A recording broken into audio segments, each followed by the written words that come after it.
Welcome back to the Relationship Audio Blog series from the School of Unusual Life Learning, where we learn about how life moves and how people change, and in fact relate to each other too. This is my third blog in this series. It's a little longer today, and we're getting under the hood of one important relationship process, the beginnings. How does a relationship really start and take root?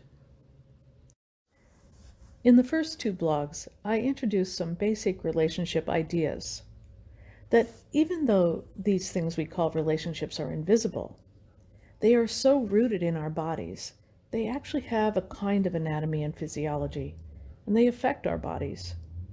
They grow and change and transform through endings, sort of, that they're alive, that there are even different kinds of them. So if you want to hear about that, it's in part 1 and part 2, and you can find those on the YouTube SoULL video library.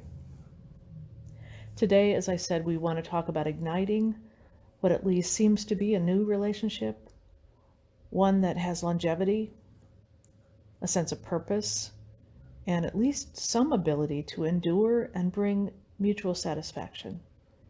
Aren't these the ones we're looking for the most? The deep friends, the true partners, the teachers we learn from? I don't know about you, but I find myself often sad as a modern person that I can't seem to get to know people better than I do, or that it takes so long to begin to feel at home with each other. Should it really? In modern urban life, we process more and more people, often seeming to assess people for utility, use them and dispose of each other like used paper cups, but then find ourselves struggling for loss of the deeper connections that really sustain us. And also, it doesn't feel so good to be disposed of so often. Maybe we wrongly think that the problem is we aren't meeting the right people, but maybe there's just a little more to the story. Maybe there are things missing from the ways that we are engaging and meeting people.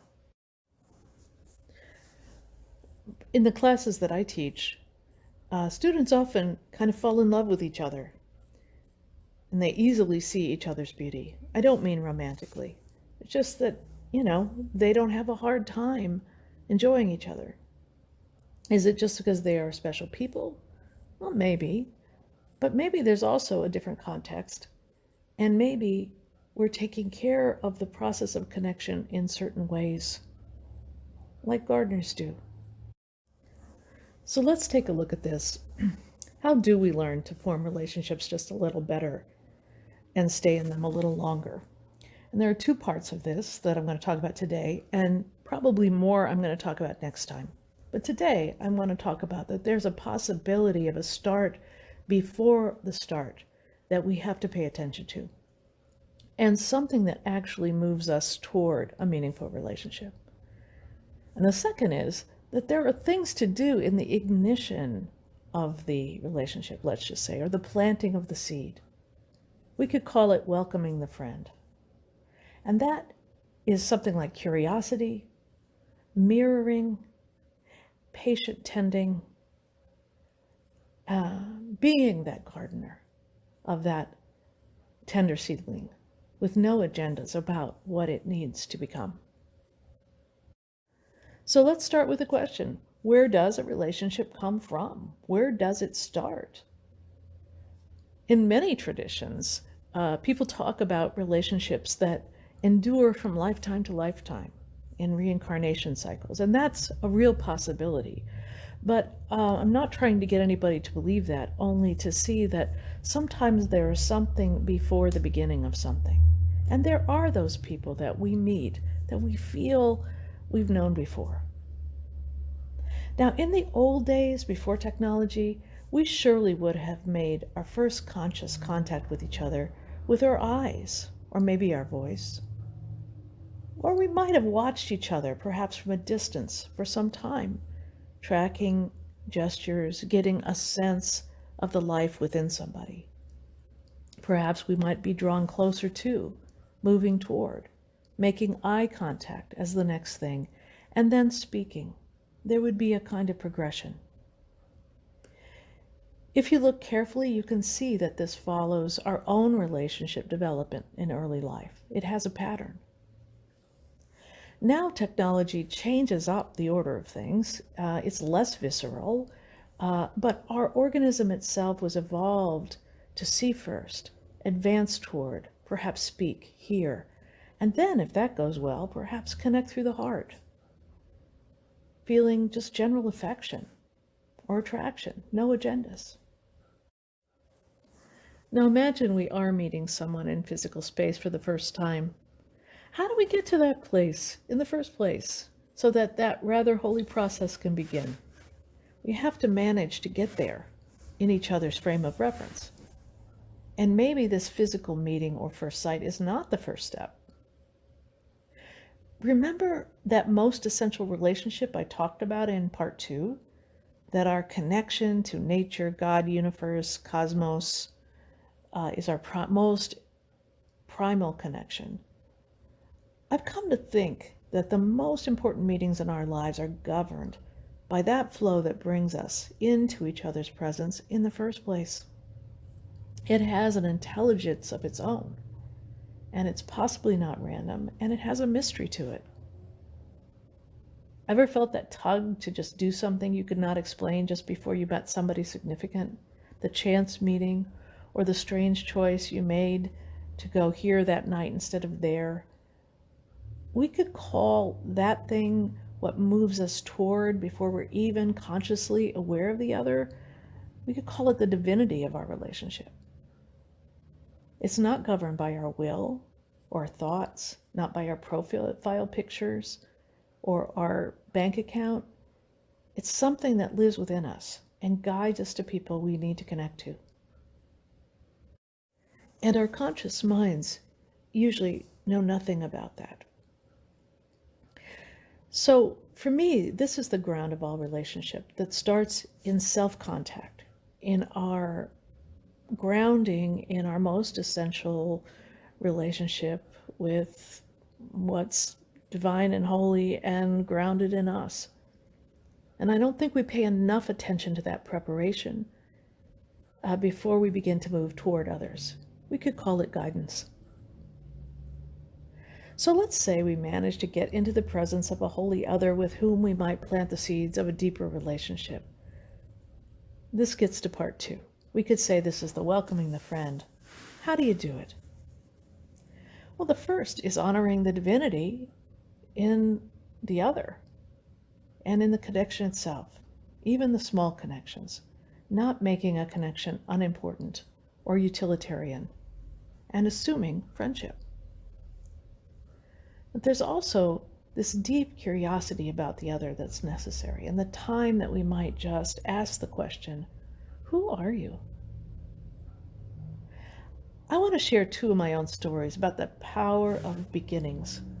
And I learned this from experienced masters of it. Both of them were innkeepers that I met on my travels. Now, innkeepers, if they're any good, are great at the art of making people feel welcome and at home, which is our first step in relationship anyway, isn't it? Making each other feel at home. And these 2 innkeepers did some remarkable things. Remember that before we had met, of course, we had a contract, a structure by which to connect. They were going to give me shelter and breakfast. I was going to pay them and be a good guest. We both had roles.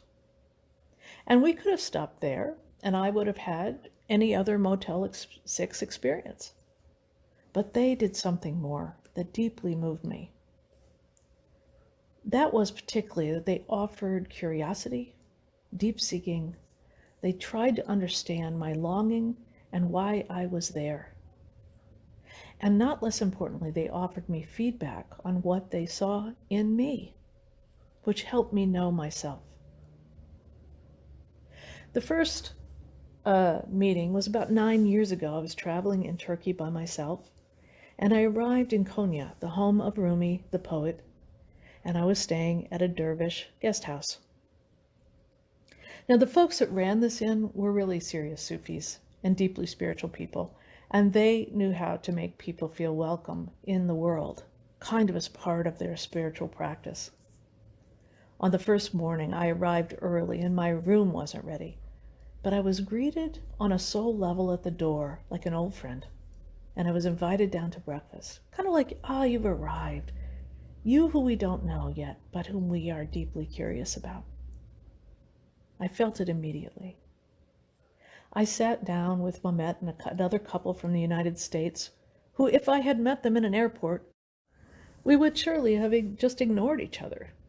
But in this place, it was as if they'd always known me. Because there was more time to kill, I was invited to go with them to the mosque and later introduced to other people in town and then taken to lunch. Within a few hours, I felt like I was no longer a tourist. I had a village of people interested that I was there, and that was perhaps the most welcomed I have ever felt. 2 days later, sitting across from my host Mamet in his carpet shop, drinking apple tea, he said the most surprising thing to me out of the blue. He said, "You have your heart in your face," just like that. It disarmed me that he said this, but I was really curious. And then he said something even more amazing. He said, 5 out of 5 people have said this about you. I had apparently landed on some new planet where people not only noticed the heart that was in other people's faces, but they talked about it to each other. Whose heart was open? As if each guest was a mystery they were trying to discover. Being seen like that was astounding. I never would have known if he had not said this. I had been living outside of New York City for many years. No one had ever said, "I have my heart in my face." Even if I lived there another 100 years, this was unlikely to happen.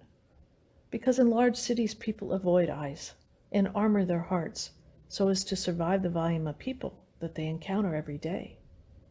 People are often very lonely. But what can happen when we greet each other as a Sufi innkeeper is truly exceptional. Another thing happened like that to me in Bali, actually, in the home of a family. What I remember there is the host asking me, "So what are you here to do?" And I said, honestly, "I don't know." I hadn't read the guidebooks. I had just gotten there for something else. And he said, "You're here to discover why you're here." And the fact I did not know, but was there to find out, was of interest to him. And it took us much deeper into sharing. He invited me to the temple with his family and arranged for things that he felt would feed me on my journey. No agenda. In both of these cases, it really helped that we had very clear roles, which I'll bring up next week. They were innkeepers. I was a guest. But they showed me the ground of relationship, where we plant the seed, welcoming someone as a friend, eyes looking deeply, waiting for the heart to engage, and holding patient curiosity until a true reflection of each other could be made. Now, what does this have to do with our ordinary lives and relationships? If I look back on the relationships I have formed that were the most lasting and satisfying, I can recognize that they had some of that quality in them at the beginning. A look that looked deeper than what was expected. An openness to discovery. A simple delight. A willingness to be present. To engage naturally. Follow curiosity. Ask questions. And importantly, and I think we often forget this as Americans, mirroring back what we see and how someone is affecting us. Wow, I love how you do that. Now, I'm not talking in this audio blog only about dating, but in the online universe of dating, there are millions and millions and millions of lonely people looking for perfect others to fill a relationship longing or someone who matches up with an idea in the mind of what they need. looking, searching. But the key preparation, well, honestly, it isn't engaged with often. It's the willingness to be open to the grace of finding what isn't expected, something beyond the specifications of the will or the ego. Usually, there is shopping and hoping and despairing that the other will meet the longing that you have. But a true relationship doesn't often come from our shopping list or from urgency. It comes from something that has some mystery in it and a preparation within ourselves. And that mystery has to be cultivated and engaged in even before we meet another person.